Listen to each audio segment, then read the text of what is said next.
Hello everyone, welcome to Mudrika's cook. તમે ચીકુ તો ખાધા જ હશે, પણ શું તમે ક્યારે ચીકુની કેન્ડી ખાધી છે? તો આજે આપણે બનાવીશું ચીકુની કેન્ડી. તો આ કેન્ડીને ઘરે સરળતાથી બનાવી શકાય છે. તો ચાલો કેન્ડી કેવી રીતે બનાવવી તે જોઈએ. તો તેના માટે મેં અહીંયા 10 નંગ ચીકુ લીધા છે. ચીકુને છાલ ઉતારી અને નાના ટુકડા કરી લેવાના છે. તો અહીંયા મેં 2 ચીકુ અલગ કાઢી લીધા છે. એને આપણે ઝીણા ટુકડા કરી અને આખા જ નાખવાના છે. અને બાકીના જે ચીકુ છે એના ટુકડા કરી અને આપણે પ્યુરી બનાવી લેવાની છે. તો આ રીતે છાલ ઉતારી લઈશું અને મોટા ટુકડા કરી લેવાના છે. તો આ રીતના બી કાઢી અને 4 ટુકડા કરી લઈશું. તો અહીંયા આવી રીતે બધા ચીકુના ટુકડા કરી લઈશું. તો અહીંયા ચીકુના ટુકડા થઈ ગયા છે. અને 2 ચીકુ મેં રાખેલા હતા એની છાલ ઉતારીને એના પણ નાના ટુકડા કરી લેવાના છે. તો અહીંયા બંને ટુકડા થઈ ગયા છે. હવે મેં અહીંયા 250 ગ્રામ મોળો માવો લીધો છે. માવાનો ભૂકો કરી લઈશું. અહીંયા તમારે માવાને ખમણીને લેવો હોય તો તમે લઈ શકો. અહીંયા માવો ઉમેરવાથી દૂધને વધારે પડતું ઉકાળવું નહીં પડે, એટલા માટે આપણે માવો ઉમેરવાના છીએ. તો અહીંયા માવાનો આ રીતનો ભૂકો કરી લીધો છે. હવે એક પેનની અંદર 1 ગ્લાસ દૂધ ઉમેરીશું. દૂધ ગરમ થઈ જાય એટલે એની અંદર મોળો માવો ઉમેરીશું. તો મેં અહીંયા 250 ગ્રામ માવાને આ રીતનો ભૂકો કરીને લીધો છે, એ ઉમેરી દેવાનો છે. હવે મેં અહીંયા 10 થી 12 નંગ ખજૂર ઠળિયા કાઢીને લીધો છે, એ ઉમેરી દઈશું. અહીંયા મેં પોચો ખજૂર લીધો છે. કડક ખજૂર હોય તો એના ટુકડા કરી લેવાના છે. હવે માવો અને ખજૂરને બરાબર દૂધ સાથે મિક્સ કરવાનો છે અને 10 મિનિટ ગેસની ફ્લેમ હાઈ કરી અને બરાબર ઉકાળી લઈશું. તો અહીંયા 10 મિનિટ જેવું થઈ ગયું છે.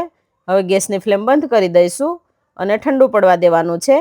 નોર્મલ ઠંડુ પડે એટલે એની અંદર આપણે ચીકુના ટુકડા ઉમેરી દઈશું.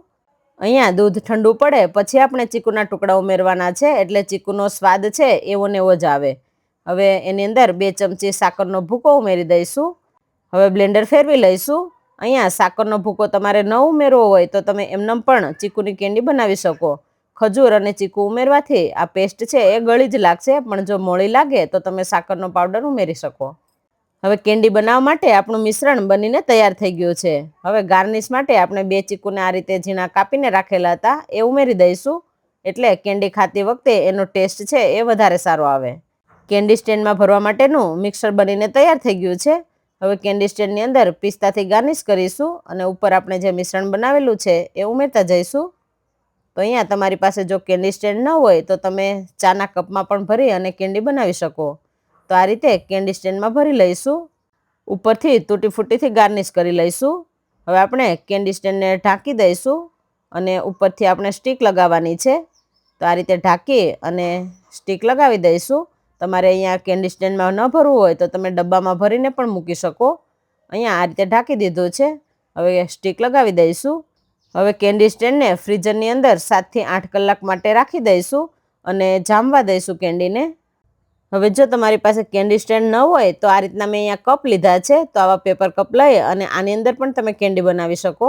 તો પેપર કપની અંદર આપણે તૂટી ફૂટીથી ગાર્નિશ કરવા માટે નીચે તૂટી ફૂટી રાખીશું. હવે ઉપરથી આપણે તૈયાર કરેલું જે મિશ્રણ છે એ ઉમેરતા જઈશું. અહીંયા તમારે ડ્રાયફ્રૂટથી ગાર્નિશ કરવું હોય તો તમે કરી શકો. હવે આ રીતે કપમાં ભરી લઈશું અને કપની અંદર ભરાઈ જાય એટલે બરાબર સેટ કરી લેવાનું છે. બાળકો માટે તમે આ રીતના નાના પેપર કપમાં બનાવીને કેન્ડી આપશો તો બાળકોને પણ ખાવાની ખૂબ મજા આવશે. હવે આ રીતે ભરી લીધું છે. હવે ઉપરથી પિસ્તાથી ગાર્નિશ કરી લઈશું. અહીંયા ગાર્નિશ કરી લીધું છે. હવે મેં અહીંયા ચીકુની સ્લાઇસ લીધી છે આ રીતની.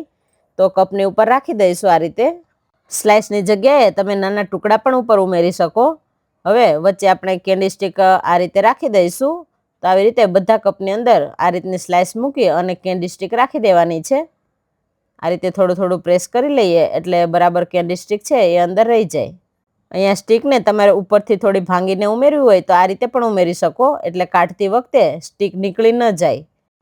તો આવી રીતે બધા કપને તૈયાર કરી લેવાના છે અને એને પણ 7 થી 8 કલાક માટે આપણે ફ્રીઝરમાં રાખી દેવાના છે. તો આ રીતની તમે ચીકુની કેન્ડી બનાવીને આપશો તો બાળકોને ખૂબ જ મજા આવશે. 7 થી 8 કલાક પછી આપણે કેન્ડીને જોઈ લઈએ. તો અહીંયા કેન્ડી બરાબર જામી ગઈ છે.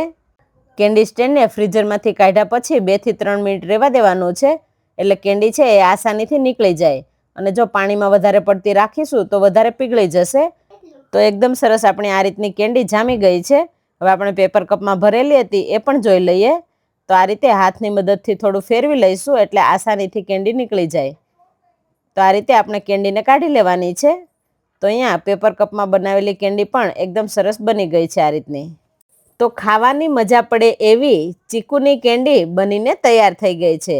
આ કેન્ડી ખાઈને બાળકો તો વખાણ કરતા થાકશે જ નહીં અને વારંવાર આ ચીકુની કેન્ડી બનાવવાનું કહેશે.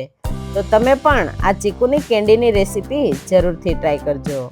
અને હા, વિડીયો પસંદ આવ્યો હોય તો વિડીયોને લાઈક શેર જરૂરથી કરજો અને ચેનલમાં નવા હોય તો સબસ્ક્રાઈબ કરવાનું ના ભૂલતા. Thank you.